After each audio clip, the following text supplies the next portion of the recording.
So आज असं video वगैरे बनवण्याचं कारण असं की बऱ्याच दिवसांनी आपण पुस्तक वाचायला घेतो आणि त्या पुस्तकातले ते प्लॉट्स ते खूप आपल्याला आवडायला लागतात आणि ते आपल्याला सगळ्यांसोबत असं शेअर करावं असं वाटतं. सो एवढ्यात मी पहिले प्रेम या नावाचं पुस्तक आहे, वि स खांडेकर यांचं लिखाण आहे, ते पुस्तक घेतलं होतं लिहायला. सो ह्याचे मी आतापर्यंत 20 पानं म्हणजेच 2 भाग वाचून झालेत माझे. आणि ते वाचताना म्हणजे असं की माणसाने लिहिता लिहिता जादू करावी असं मला फील व्हायला लागलेलं होतं. सो एकंदरीत ही कथा आत्तापर्यंत तरी यातले जेवढी पात्र मी जेवढी वाचली असतील त्यात बाबासाहेब म्हणून एक पात्र आहे, त्यानंतर देवदत्त म्हणून एक पात्र आहे जो की लग्न झालेला व्यक्ती आहे, त्याची बायको आणि त्याला एक मुलगा आहे अजय नावाचा छोटासा. सो कथानक हळूहळू पुढे जातं. सो सुरुवातीला पहिल्या भागात जेव्हा मी वाचत होतो तेव्हा खूप असं आयडिया नसतं आपल्याला की पुढे काय होणार आहे, बट मग आपण ते हळूहळू वाचायला लागतो.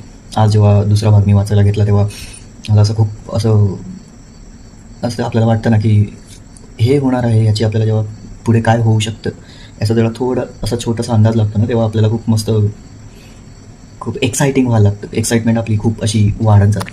सो जेव्हा पहिला भाग मी वाचायला घेतला होता तेव्हा थोडंफार असं घडलं त्यात की देवदत्त जो व्यक्ती आहे तो ना ऑफकोर्स वि स खांडेकरांनी जेवढेही आजवर पुस्तकं लिहिली असतील सो आत्मनिवेदन नावाची जी गोष्ट आहे ती त्यात हमखास आपल्याला पाहायला मिळते. सो ह्यात सुद्धा तेच आहे की जो आपला पात्र आहे देवदत्त म्हणून, आणि कॉलेजच्या टाईममध्ये जेव्हा त्याला एक करुणा नावाची मुलगी भेटते की जी व्यक्ती दोघे एकमेकांवर प्रेम करत होते, बट पुढे जाऊन त्या गोष्टी होत नाहीत पॉसिबल. सो होतं असं की देवदत्त खूप असा वैचारिक किंवा विचार करणारा व्यक्ती आहे की जो एका बाजूला बाबासाहेबांची वाट बघतोय आणि दुसऱ्या बाजूला तो पेपर वाचताना जस्ट वाचतो की करुणा नावाच्या एक जी मुलगी आहे जी याचीच मैत्रीण होती ती एका ड्रॉइंग टीचरशी लग्न करते. सो मग बाबासाहेब येईपर्यंत हा फक्त तोच एक विचार करत राहतो की पुढे जाऊन वकील होणाऱ्या व्यक्तीला रिजेक्ट करून करुणा नावाची ही आपली मैत्रीण आता ड्रॉइंग टीचरच्या प्रेमात कशी काय पडली, ड्रॉइंग टीचरशी ती लग्न करायला कशी काय तयार झाली, हा त्याच्याशी खूप मोठा प्रश्न असतो.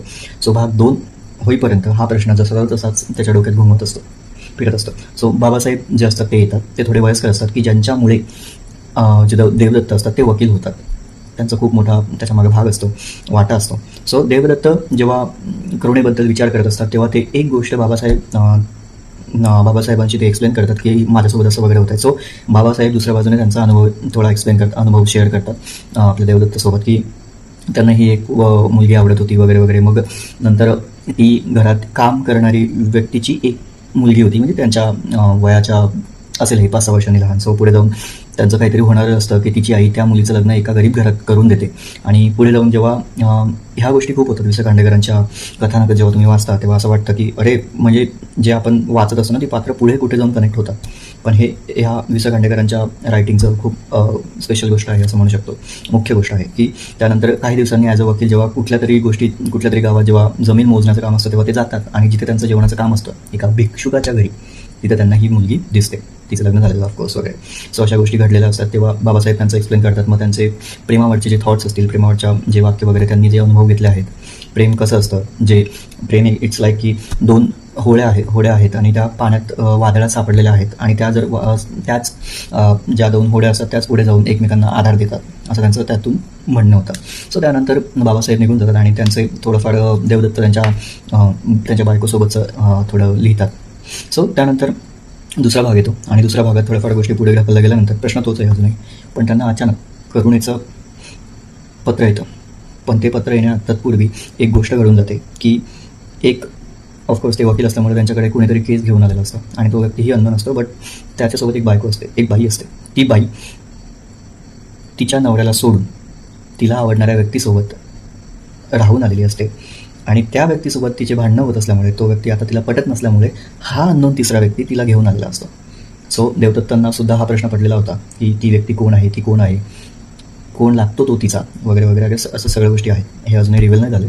सो करुणेचं पत्र वाचता वाचता करुणेनं तिला कॉलेजच्या वेळेपासून ज्या गोष्टी आतापर्यंत घडत आल्या त्या सगळ्या गोष्टी तिने एक्सप्लेन केल्या की काय वाटत होतं देवदत्तबद्दल तिला आणि तिचं एका ड्रॉइंग शिक्षकाची, चित्रकार शिक्षकाशी लग्न झालं. त्याच्यामागे तिचं रिझन काय होतं हे तिने खूप छान प्रकारे एक्सप्लेन केलेलं. तिचं पत्र ऑफकोर्स वि. स. खांडेकरांनी जर वि. स. खांडेकरांच्या कथानकात जर कुठला व्यक्ती, कुठला पात्र जर कुणाला पत्र लिहित असेल तर किमान पत्र 4 ते 5 पानांचं असतं, ते कमी कधीच नसतं. सो खूप छान आजूबाजूला ज्या गोष्टी घडत असतात त्याही गोष्टी ते पात्र आपल्याला त्या पत्रामध्ये एक्सप्लेन करत असतं, शेअर करत असतं. सो त्याच्यानंतर होतं असं की त्या पत्रात शेवटी जेव्हा करुणा असं लिहिते की तिचा जो नवरा आहे मनोहर, त्या मनोहरची एक बहीण होती की जी बहीण सोडून गेलेली असतं ते गाव.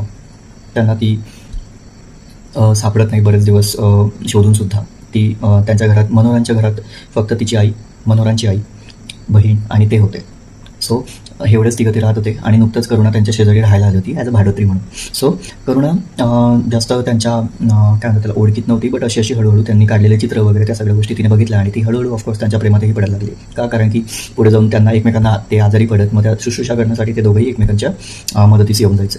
सो जेव्हा ती शेवटी असं एक्सप्लेन करते की मनोहरांची बहीण ही तुमच्या गावी आहे आणि मी जर, म्हणजे करुणा जर, मी ॲज अ करुणा म्हणजे मी जर तुमच्या गावी येत असेल तर तुमची एक जुनी मैत्रीण म्हणून तुम्ही मला स्वीकाराल, मला घरी तुमच्या ठेवाल, असं ती करुणा आता त्यांना म्हणाली आहे. सो मला असा खूप ठाम असा माझ्या फिलिंग्स येतात माझ्या मनात. असं वाटतं की जी व्यक्ती त्या एका बाईला घेऊन आले होते मनोहरांच्या घरी, की हिचा जो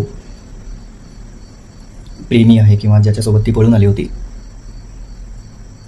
तीच बहीण मनोहरांची, तीच व्यक्ती, तीच बाई, तीच स्त्री मनोहरांची बहीण असू शकते.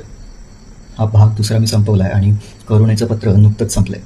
सो आता करुणा येईल आणि पुढे काय गोष्टी घडतील त्या आपण नक्कीच बघूयात आणि मी तुम्हाला सगळ्यांना त्या गोष्टी सांगेलच नक्कीच. थँक्यू.